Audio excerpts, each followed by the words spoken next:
کہ بعض اوقات لوگ یہ شکوے شکایات کرتے ہوئے نظر آتے ہیں کہ یار غزوہ بدر کے اندر اللہ تبارک و تعالیٰ نے مسلمانوں کی مدد کی، تو آج کلمہ پڑھنے کے باوجود ہم مشکلات کے اندر کیوں ہیں؟ آج پوری دنیا کے اندر مسلمان ظلم و ستم کا شکار کیوں ہیں؟ تنزلی ہمارے لیے کیوں ہے؟ آخر اس کی وجہ کیا ہے ہماری پستی کی؟ تو اس کا سادہ سا جواب یہ ہے کہ آج اللہ تبارک و تعالیٰ کی ذات پر ہمارا وہ کامل ایمان ہی نہیں رہا۔ ان کا کامل ایمان تھا، اسی وجہ سے 313 1000 کے مقابلے میں چلے گئے۔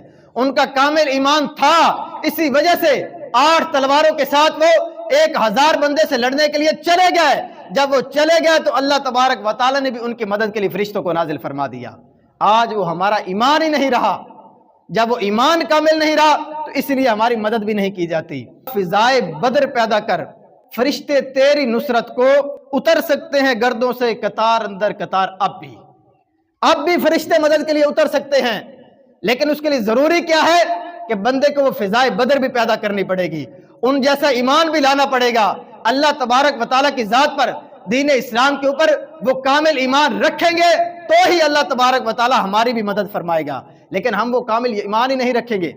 اگر ہمارا یہ ذہن بنا ہوگا کہ نماز پڑھنے کے لیے جاؤں گا تو میرے تو گاہک کم ہو جائیں گے، میرے کاروبار میں کمی آ جائے گی، اگر ہمارا یہ ذہن بنا ہوگا اور ہمارا ایمان اتنا کمزور ہوگا کہ ہم نے یہ ذہن بنا لیا ہے کہ جھوٹ کے بغیر ہم کاروبار کر ہی نہیں سکتے، اگر ہم نے یہ ذہن بنا لیا ہے کہ اگر سود کا لین دین نہیں کریں گے تو ہمارے پیسوں میں کمی آ جائے گی، اگر ہم نے یہ ذہن بنا لیا ہے کہ رشوت کے بغیر ہم گزارا ہی نہیں ہے ہمارا، اگر اس طرح کا ذہن بنا لیں گے تو بتائیں پھر فرشتے ہماری مدد کے لیے کیسے اتر سکتے ہیں؟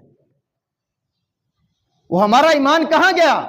وہ ہمارے ایمان کی جو کامل ہونا تھا، وہ اس کی قوت تھی، وہ ہماری ہے ہی نہیں ہمارے پاس۔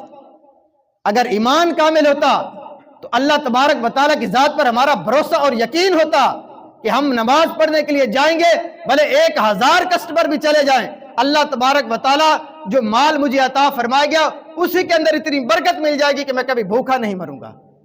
اگر ہمارا یہ ذہن ہوتا تو اللہ تبارک و تعالیٰ بھی ہماری مدد فرما دیتا۔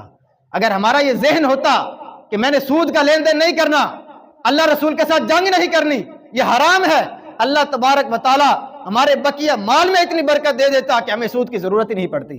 لیکن جب ہم نے ذہن یہ بنا لیا ہے کہ سود کے بغیر ہم آگے بڑھ ہی نہیں سکیں گے تو پھر سود بھی کھاتے رہیں گے اور برکت بھی ختم ہو جائے گی۔ سود آتی رہے گی، ظاہراً لگے گا مال بڑھ رہا ہے، لیکن آپ سنیں گے یہ سود خور کہیں گے کہ ہمارے مال کے اندر برکت ہی نہیں ہے، پیسہ پتہ نہیں اتنا آتا ہے پتہ نہیں کہاں چلا جاتا ہے۔ اس کی وجہ کیا ہے؟ اس کی وجہ یہی ہے، اگر ہم یہ ذہن بنا لیں گے کہ ہم نے رشوت نہیں لینی، نبی کریم علیہ السلام نے حدیث پاک کے اندر دونوں کو جہنمی قرار دیا ہے، جب یہ ذہن بنا لیں گے تو اللہ تبارک و تعالیٰ بقیہ مال میں برکت عطا فرما دے گا۔ یہ ہے وہ کامل ایمان جو ہمیں صحابہ کرام سے سیکھنے کو ملتا ہے۔